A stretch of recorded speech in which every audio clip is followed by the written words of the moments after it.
Hello! Si Bernie Batin po ito, ang pinakabasungit tindera sa social media. So ngayong araw po, tayo po ay mag-house tour. O, diba? So itong bahay po na ito ay ipinatayo ng amin ng kapatid ko. Parang ilang taon na yata. So ngayon po, mag-house tour po tayo ulit para ipakita ang napakabonggang na ipundar ng aking kapatid na talaga namang tinulungan ko noong mga panahon na yan. Diba sabi ko sa sarili ko, na bilang isang kapatid, kailangan tinutulungan po natin yung ating mga magulang, mga kapatid, di ba? Kasi pag nagtatagumpay po tayo or magiging successful po tayo, dapat sinasama po natin yung mga kamag-anak, kapatid natin, mga magulang natin sa pag-angat. So ngayong araw, let's do the house tour. Kung ready na kayo, tara, samahan po ninyo ako. Ayan, so ipapakita ko muna yung yung dito sa labas. Ayan. So nakalimutan ko na kung ilang kung gaano kaluwang yung area ng lot. Ayan, kapag may event, dito na kami nagpapa-event. Ayan, syempre kasi maluwang naman siya. Actually, yung kapatid ko, plano niya na ipasimento to, kasi pa-landscape sa gilid-gilid para daw magmukha siyang, alam mo yun, mas maganda sa mata, di ba? Eh, yung kapatid ko nga pala, si Mary Jane, ayan, ay nasa abroad. Ayan, so, dito ang naglilinis yung asawa ng kapatid ko. Kaya, ayan, tara, pasok po tayo. Sobrang init ng panahon ngayon, nakakaloka. So ito tong kanyang terrace na sobrang napakadumi na. So sobrang dumi. Napabayaan na talaga. Hindi kasi dito kasi guys, sobrang lakas ng hangin madalas. Tapos yung mga alikabok. Tapos ito kasi diba, mga buha-buhangin. Dito siya pumupunta. Kasi kahit araw-araw ka maglilinis, talagang dumihin talaga sa part na to. Kaya ayun lang. Pero pag nakatambay ka ng morning dito or may itong oras or ng hapon, sobrang presko kasi mahangin at maaliwalas. Ayun lang siya, may upuan, may table, o pag may birthday o simpleng handaan lang, dito kami nagsasalo-salo. At syempre ito, yung video okay. Bumili na ako ng sarili ng video okay kasi nga, kaysa renta ka ng renta. Ang mahal din na minsan-minsan ng parenta-renta. Kaya ayun, bumili na ako ng sarili namin ng video okay. At syempre, ito, ang tagal na tong rocking chair na to guys, parang ilang taon na yata.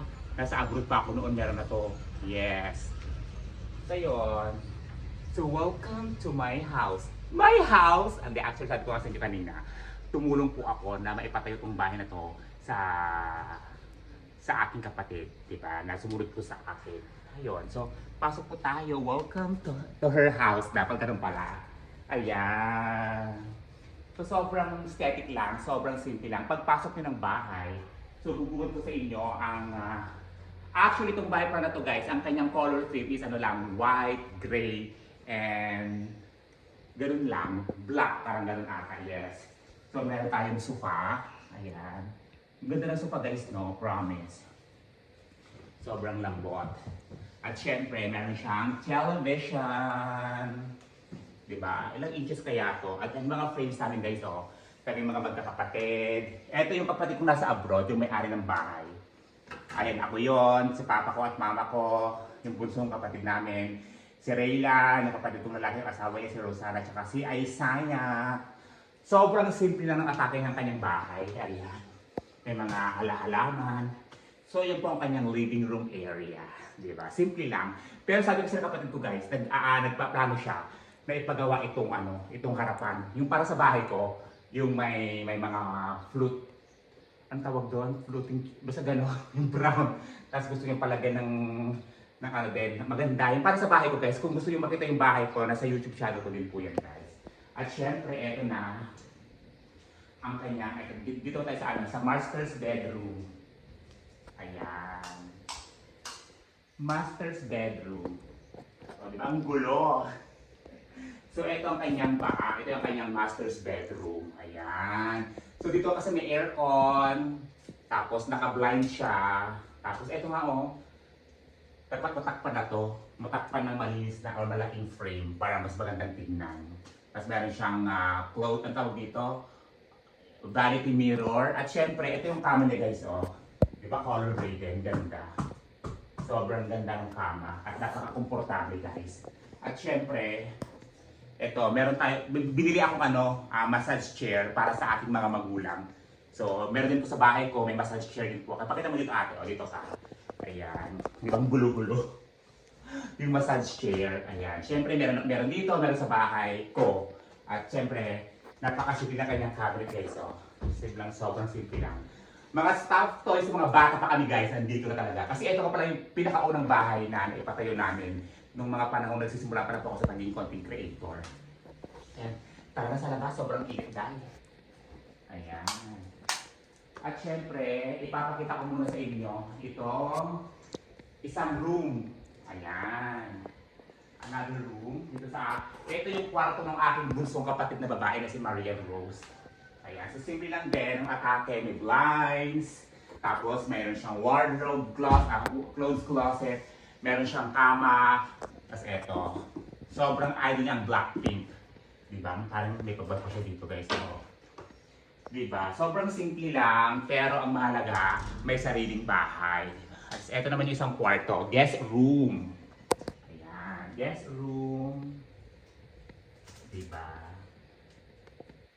Eh si mother ng 60th birthday siya. Ayan, may kama dito, double deck. Actually, itong double deck na to, galing pa to noon sa family house namin. So, nilipat lang siya dito. Siyempre, yung mga upuan nandito na rin para may mga events kami, may mga upuan na magagamit. Ayan, sobrang ang galing ng kapatid ng asawa ng kapatid kong lalaki, napaka-organize siya, napaka-linis niya. At siyempre, may CR. Diba? Ito yung CR. Ayan. Sobrang simple lang ng CR. Ayan siya. Ang ganda ng mirror, in fairness. Ganda. At syempre, ipapakita ko sa inyo yung kanyang kitchen. Ito ang kanyang, ay, ang ganda nito. Perfect, di ba? Ang ganda ng ano dito. Sa bahay ko din kasi may ganito. Eh, yung kapatid ko sabi niya, kuya, saan ka nakabili ng ganyan? O, di, nag-order din siya. Ayan. Nagustuhan naman niya. At itong kanyang dining set. So, 6-seater yan. Nagbabagbak na nga siya guys, o. Hindi maganda yung quality. So, sabi ng kapatid ko, papalitan na lang niya to ng parang gusto kahoy na lang yata, kahoy. Oo. At syempre may ref siya dito, o diba? Nawala ng laman ng kanyang ref. At syempre meron siyang bar counter, o diba? Uupo ka lang dyan. At gusto mong mag-unwind, kaso wala namang wine. Paano ka makakag-unwind kung wala namang wine, diba? Nakakaloka. So ayun lang, o diba? Actually ito galing sa bahay ko. Dapat ito ilalagay sa bahay ko doon. Kaso sabi ko wag na, dito na lang. Kasi mas gusto ko yung sa bahay ko walang ganito. Pero ang ganda pa sana kung may ganito rin. Mas perfect sana. At syempre, ang kanyang, dami na view. Diba? Ito ang kanyang kusina. Diba? So meron siyang microwave, meron siyang blender, meron siyang, ano ba tawag ito, yung pag sa bread creme, may doghouse, at meron siyang, oh perfect. Eto mga to guys, actually ito mga to, itong mga microwave, yung blender ito, tsaka yung washing machine, may nagpo-promote sa akin dati, yan yung mga binigay nila, parang ex-deal, oo, mga bilihan na mga gamit ng bahay.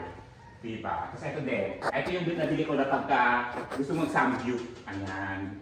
Kasi diba, pag ang mga kapatid ko sa hilig mag-samgyup, kaysa gusto ko, kaysa nangihiram, bumili na lang ako ng para sa amin. So, bumili ako ng sarili namin pang sanggol. At dito na, yung dirty kitchen. Ayan. So, literal dirty kitchen. Kasi dirty siya. Ayan. So, ayun, dito sila nagluluto. Ito, pinagawa ng kapatid ko. Kasi gusto niya dito sa kanyang dirty kitchen. May malaking lamesa. O nagpa-customize na siya. Ang ganda. In fairness. Shout out kay Aldong Retrato na gumawa nito. Bongga ka dyan. Diba? Dito sila nagsasampay ng mga ng mga nalabhan. At syempre, tapos ikot tayo dito for a while. May English yarn. Ayan. So, meron din sambayan. Pag gusto mag-coffee, mag-ano-ano, dito ka lang yan, open mo yung umbrella, tapos mag-coffee ka with your friends, with your amiga, diba? Mag-tongue-aches, pero bawal yun. Tingnan mo, galit sila dahil. Nagagalit ang kalikasan, ang ingay-ingay ko daw. Ayan. So dito naman yung paikot. Papunta sa harapan, ipakita natin. Ayan. Diba? So yun yung garahe. Diba? So iikot ka lang dyan. Dahil ayokong umikot, babalik tayo dito sa kabila ulit. Dahil naka-heels ako. Diba? Nakakaloka kayo. So ayun lang. So, simple lang po yung bahay ng aking kapatid. Actually, marami pang pwedeng gawin dito. Yun nga lang kasi ang problema, walang nag-aayos. Kasi busy ang mga trabahador. Oo, kasi nakikita ng kapatid ko kung gaano ko pinapaganda yung bahay ko. So gusto niya, doon siya kumukuha ng mga konsepto. Kaya yun nga, ang next project daw niya, palagay daw yan dito sa ano. Which is mas maganda naman talaga. Pag meron gano'n talaga, yung fruit pan mo tawag, basta gano'n. Tapos ayun, gusto niya palagay ng aircon dito. Marami pa siyang gustong gawin dito sa bahay niya actually. Kaya ayun lang, siyempre nag-ipon pa siya ng kanyang pera, di ba? Kasi mas masarap ka naman sa pakiramdam na sarili mong pera ang pinambibili mo at ginagastos mo, di ba? Galing sa hirap at pagod mo. Mas ma-appreciate mo yung value of money, sabi nga nila. At syempre, mas ma-appreciate mo yung value ng pera kapag galing sa legal at sa maayos na pamamaraan. Di ba? So ayun lamang po, maraming salamat. Dito ka, Be, para against the right tayo dyan. Maraming salamat po sa lahat po ng mga patuloy kong sumusuporta po sa nag-iisang pinakamasungit na tindera sa social media. Again po, sa mga nanonood po ngayon, walang imposible. Sana maging inspiration po itong video na to na magsumikap tayo lagi. Diba? Kasi lahat ng pagsusumikap natin, lahat ng pagsasakripisyo natin, may patutunguhan po yan. Ibibigay ni Lord God yung mga nararapat sa atin sa tamang panahon at sa tamang pagkakataon. Magtiwala lang po tayo. Huwag tayo mawala ng pag-asa dahil sabi nga nila, habang may buhay, may pag-asa. Diba? Kaya yun lang, laban lang. Lumaban ng patas. Piliin natin maging mabuting tao. Kasi wala mang bayad yon pero laging may sukli. Diba? So maraming salamat po sa lahat po ng mga patuloy po sumusuporta sa aking mga video, sa lahat po ng aking mga social media accounts dito sa TikTok, Facebook, YouTube, Instagram. Maraming salamat po muli po. Ako po si Bernie Bati ng nakakaloka at pinakamasungit na tindera sa social media. Maingat na nagsasabing to God be all the glory. Mag-ingat po tayong lahat. May paparating na bagyo, kaya stay safe, be vigilant, at always be prepared. Diba? At syempre, number one, magdasal po tayo. Again po, maraming salamat po. And next po, sa ating next na vlog, panoorin po ninyo. And don't forget to subscribe my YouTube channel. At syempre, paki-like na rin at paki-share itong video na to. At mag-comment po kayo kung kamusta po ang ating house tour ngayong araw. Again, again ko na to guys. Thank you so much and mabuhay po kayong lahat. Ganon! Nakakaloka.